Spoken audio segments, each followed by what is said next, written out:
So now I'm here in Wyomissing, Pennsylvania, a beautiful, amazing community here, and I'm dyeing my hair with dyes, having rainbow tattoos made, wearing rainbow tape, painting my trailer with rainbows,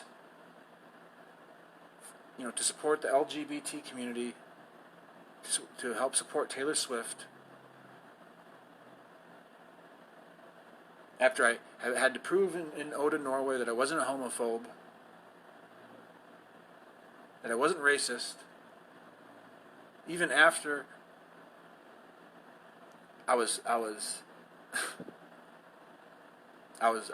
even after I was fondled by a man in Odda, an art person that was involved in the art community in Odda, when I was in a vulnerable position because I was instructed to go talk to this person and meet him, so that I can, I'm under the impression that I'm going there to meet people to help me get involved in the community, and they're getting to know me for the first time. And I don't know how important these different people are, but people recommend that I go there. Take into account there is not one art gallery in Odda. Not one art gallery in Odda. It was an old industrial kind of working community that sprung out of the Industrial Revolution. It used to be a small little farming community.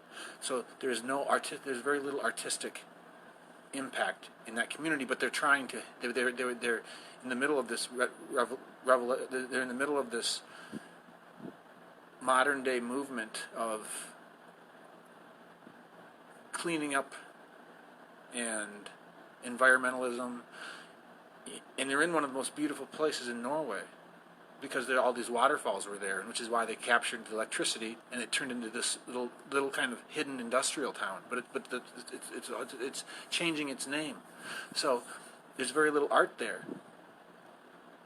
So I'm sent in March. I was sent to this one person in the area to go talk to him. I'm under the impression he's some kind of art leader. I go and talk to him, and not 15 minutes after meeting him and standing there talking with him, he's fondling my private parts.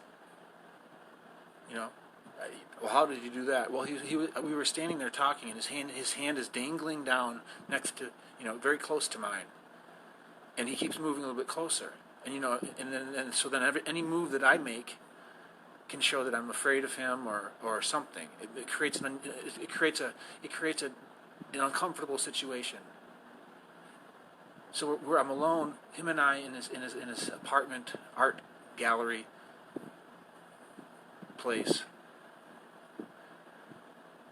and as soon as I walk in, I get the kind of that he's possibly gay. There's pictures of gay men on the wall and stuff like that, but who knows? And it was very nice to meet him. He seemed genuinely interested in my history, of my Norwegian history. But then we're standing there, and his hand is dangling down, and pretty soon it's dangling. It's rubbing up against me. His hand is rubbing up against my crotch through my pants, and I have to slowly tell him I'm not interested in that. And it creates a very uncomfortable circumstance, very uncomfortable situation that I then, as a new person in that community, you have to imagine. I don't know if this guy is one of the leaders of the art community or who he is. So after that happened, I had no one that I could ask or tell that story to. I felt like, because everyone's getting to know me for the first time. What if this guy completely denied it ever happening? Then I come to that town. For the first time, and I'm blowing whistles, screaming and hollering because this man tried to fondle my private parts. Then it would have been a terrible way for me to start my business.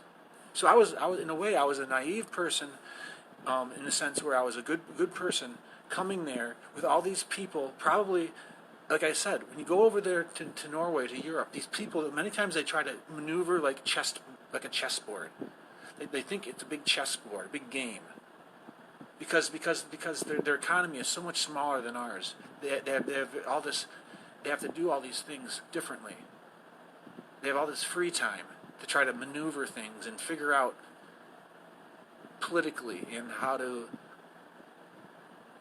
how to create situations that will benefit them instead of working hard and going for it. Like that's how you do it in the United States. Over in Europe, you don't do it through working hard. You do it. You can, but more people try to do it through maneuvering chess pieces by manipulating situations. I didn't know anything about that, so I'm standing there with this guy, and how was I supposed to know, that by him?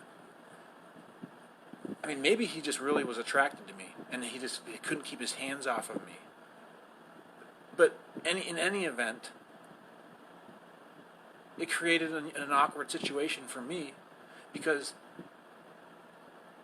I didn't know who this person was. For all I know, he could call someone else and tell them what just happened, and then in my mind, it all could be this, this game, this situation where people are, he could have been afraid that I was going to start telling everybody.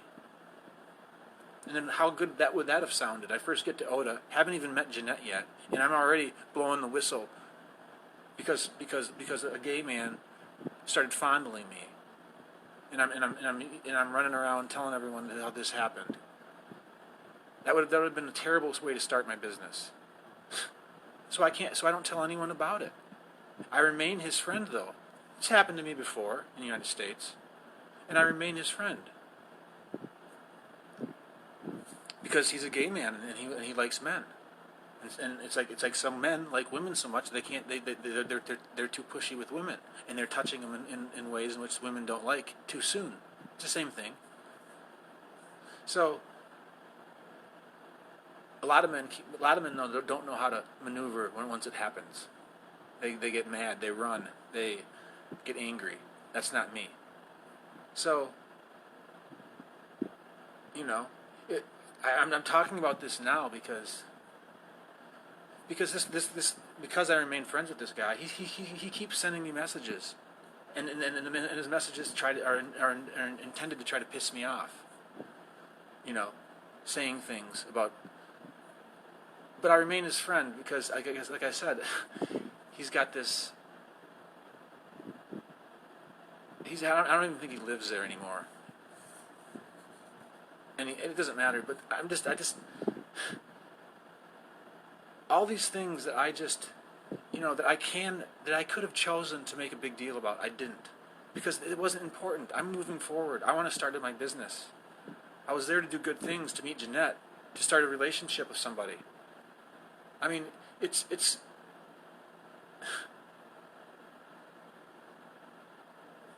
I don't know what else to say. But since we're talking about all these things, I might as well mention that if I'm going to be called a stalker, when you read that letter that Jeanette wrote, and nowhere and there's nothing in there where she says how I was stalking. She doesn't say how I was stalking anywhere. She says I was wearing the same kind of hat as she wore. I don't want to get into that letter. The problem that happened with that letter is that it caused some people to start writing me nasty things in the United States because they were reading that letter. That's where the problem has started to happen. And then people in my business, other people started getting upset by that because they don't understand why that girl was saying those things. Even if you read the letter, there's no proof of any of those things. Even if you read the letter, what difference does it make if I'm wearing a hat, the same hat that she wears? But people want to play into the whole idea that I'm a bad person. People that don't want me to do well would love to have read that letter. So that's some of the twisted kind of philosophy and psychology behind that letter. That's part of this whole, like I'm explaining to you, it's this European way of thinking where you're moving chess pieces. And it's all kind of designed to manipulate a situation because people don't want to work hard. People don't want to work hard, so they try to manipulate the situation using kind of chess moves to get what they want through manipulation instead of working hard. So that's what the letter kind of was all about. And And like I said, I wouldn't be talking about this if it's not for the people that here in the United States that don't understand that, and they read that letter, and then they wonder how I could do those kinds of things. And then I'm getting comments on my profile, people telling me saying that I was a stalker and I was kicked out of Norway. None of that was true. And I'm going to say this again: the real crime that was committed was by the police and immigration for not warning me in a civil, friendly way that I better leave now, or we're going to have to penalize you a little bit for staying over. That's how that should have been handled. And since so few people know anything about the laws and rules in Norway, I become this person that, no one's there doing anything good for me. The Enterprise, my local paper, no one supports me. No one believes that Jeanette even likes me. No one understands what it's like, even if you're Jeanette and you have all these followers. And if one man comes into the situation, you could lose those followers if you start liking him. And then you blame Jeanette for being some kind of womanizer, some kind of person incapable of a bad person because of that. Yet she's trying to make herself known, trying to become a professional fisherwoman, and the challenges and the stresses, and no one can understand the whole situation. Everyone wants it all spelled out to them in black and white, but that's not possible now. All it takes is a click of a switch, a click of a tab on Facebook, and you're no longer someone's friend, and then all the likes that you gave that person vanish. So there's no evidence of all the likes that she gave my page while I was. That's why I do all these screenshots, so I have proof of everything.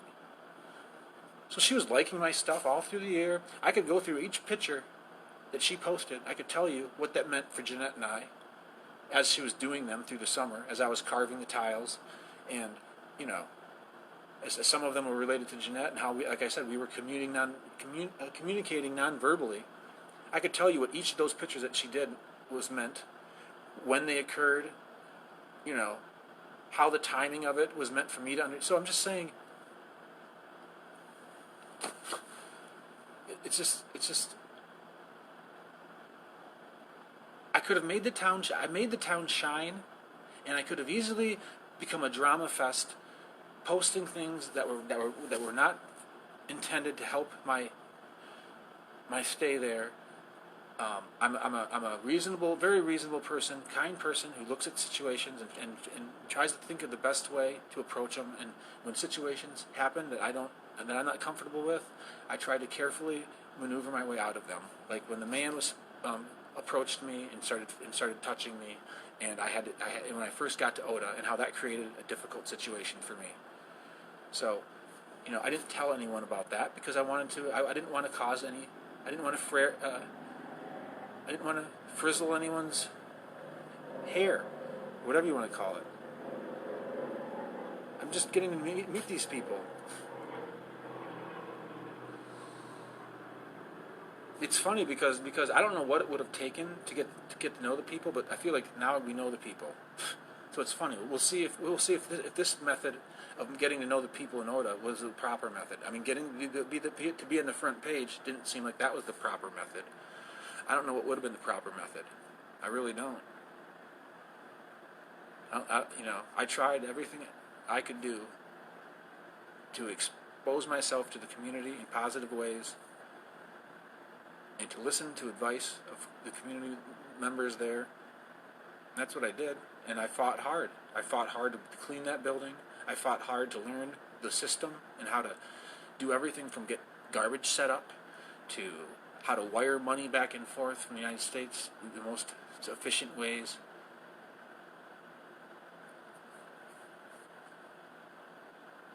It goes on and on and on. I mean, everything I did with her was meant to be was good.